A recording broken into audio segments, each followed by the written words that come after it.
All right, so let's rewind all the way back to where it started. The origins of the men's rights movement. I mean, it's fascinating when you realise this didn't spring up overnight. It actually traces its roots to the early 1970s, emerging from something called the men's liberation movement. Back then, it was more of a response to feminism. It wasn't anti-feminist, mind you, but it looked at how narrow gender roles were affecting men too. The idea was that everyone, men and women, suffered under rigid societal expectations. Exactly. And at its heart, the movement, at least in its early days, wasn't divisive. It acknowledged men's institutionalized power, but also recognized the ways these traditional roles could be limiting.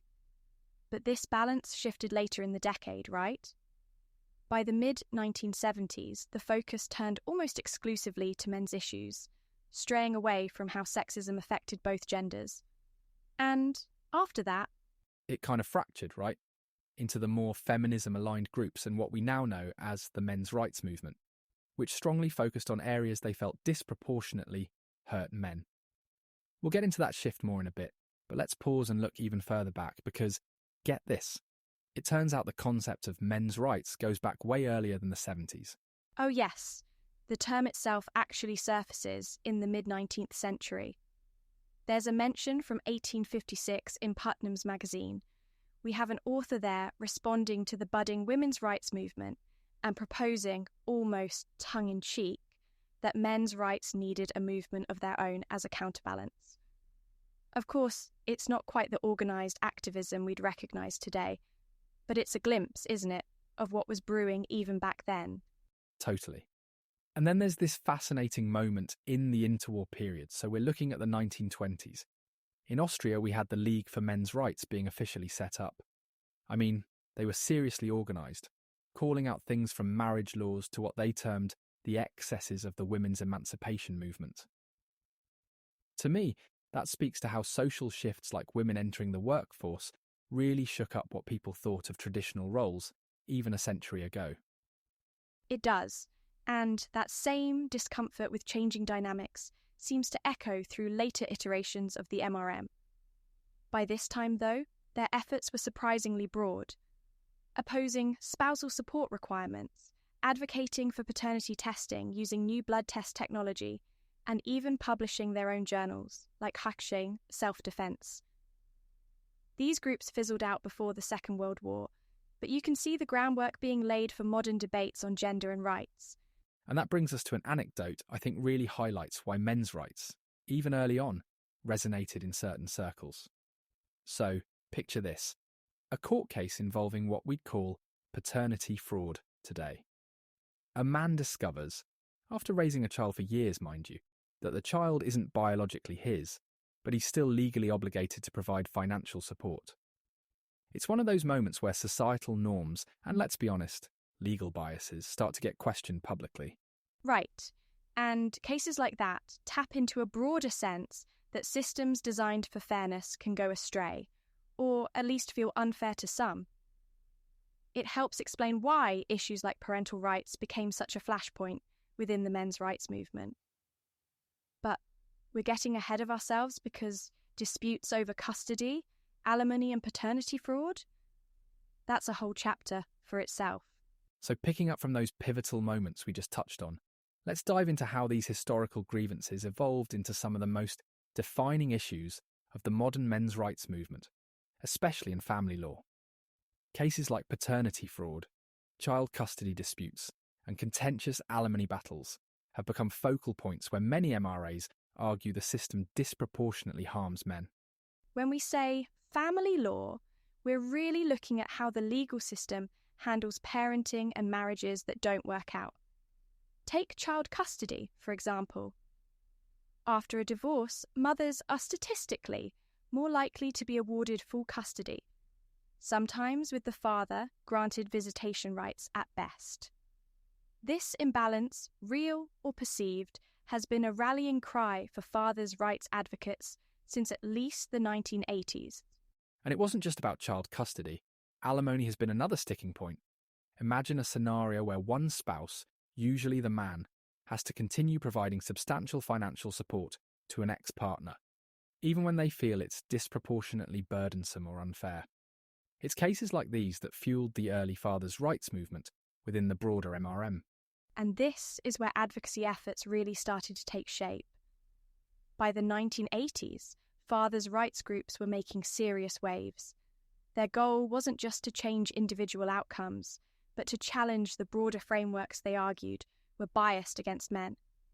Things like pushing for joint custody laws or more stringent rules around paternity fraud.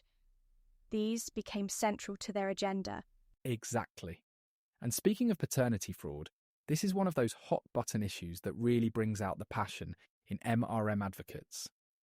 Imagine this, a man raising a child for years, believing it's his biological son or daughter, only to later discover through a DNA test that it's not. Not only is that shocking on a personal level, but in many cases, the man is still legally required to make child support payments. Can you imagine the sense of betrayal? It's a scenario that gets used often to highlight perceived systemic biases. MRM supporters argue these situations tilt the playing field unfairly and lack proper safeguards for men. But then there's also another glaring issue: suicide rates. Statistically, men are much more likely than women to die by suicide, and many in the movement see this as a public health crisis tied to societal expectations of masculinity and a lack of resources for men. Right, and health disparities don't stop there. Prostate cancer, for instance, often receives far less funding than breast cancer. Advocates claim these gaps show how men's health issues are often sidelined. To bring it all back, though, it wasn't just isolated cases of frustration. These broader topics laid the groundwork for a growing pushback, especially from fathers' rights groups coming out of the 1980s. Yes, and if we look at today, those early advocacy efforts have shaped much of the MRM strategies. Legal reforms, public awareness campaigns, and efforts to create a cultural shift around the role of men in family and society are all part of that legacy. It's this mix of social and legislative battles that continues to define their approach. But it doesn't end there. To understand why these issues resonate so strongly, you've got to consider how MRAs frame their narratives. They argue that current family law isn't always about fairness, but about systems that unintentionally, or sometimes intentionally, disadvantage men. It creates this image of men fighting to regain some balance and equality, whether the examples are about finances or relationships with their kids. And that framing is a key part of their wider messaging. But of course, their advocacy hasn't gone unchallenged. The MRM has faced plenty of criticism, particularly over accusations of misogyny and deeper ideological conflicts within its ranks. So building on what we just covered, the criticisms directed at the men's rights movement, it's impossible to ignore that some of these have sparked significant controversies. One of the most persistent critiques, for instance, is the claim that parts of the movement have crossed the line into outright misogyny, or, in more extreme cases, male supremacist ideologies. Right. And groups within this movement have been classified by organisations like the Southern Poverty Law Centre as promoting a so-called hate ideology.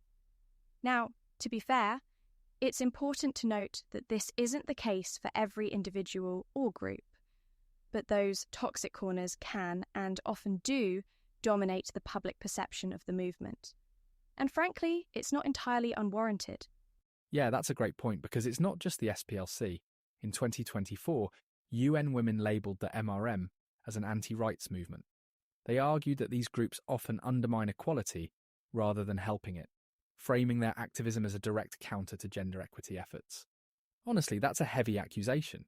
It is, but when you look at platforms where the MRM has found its voice, especially online, it starts to make sense. The internet's been this massive catalyst, right? From Reddit threads to YouTube channels to dedicated blogs, a lot of these spaces amplify the most controversial views, creating a sort of echo chamber effect. Once you're in, it's easy to only see one side of the story. Exactly. And if you combine that with the rise of concepts like the red pill, you end up with a highly polarised environment.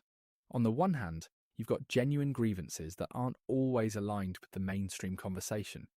But on the other, some of these spaces have become breeding grounds for hate-filled rhetoric. And that's the real crux of the issue, isn't it? The MRM as a movement isn't inherently one or the other. It's this messy mix of valid concerns, ideological divides, and, unfortunately, some deeply toxic elements. The question becomes, how do you separate productive discussions from harmful narratives? It's tough, isn't it? Because while you don't want to discredit all efforts in the space, you also can't ignore those darker aspects. I mean, when accusations of misogyny are so widespread, it risks derailing any progress that could have been made through more reasonable advocacy. And it's not just accusations. The broader implications for gender equality discussions are huge. If feminism is painted as the enemy, as it is in many MRM narratives, collaboration on shared issues like mental health, family dynamics, or societal pressures becomes nearly impossible. You end up with this vicious cycle of opposition rather than progress. Absolutely. To me, the legacy of the men's rights movement is still so complex. It has raised conversations that desperately needed attention, like men's health or suicide rates. But its association with radical ideas and online factions has really muddied the waters. And that leaves us asking, where does the movement go from here? Is it destined to remain this fragmented collection of extreme ideologies and advocacy efforts? Or can it evolve into something more balanced, more universally constructive? That's the million-dollar question, isn't it? But whatever the future holds, it's clear that conversations like this one, listening, learning, debating, are a crucial first step. And on that note, I think it's time to wrap up. Thanks for joining us on this deep dive into the men's rights movement. Yes, and whether you're new to the topic or have been following it for years, we hope we've given you plenty to think about. As always, keep questioning, keep exploring, and we'll see you next time.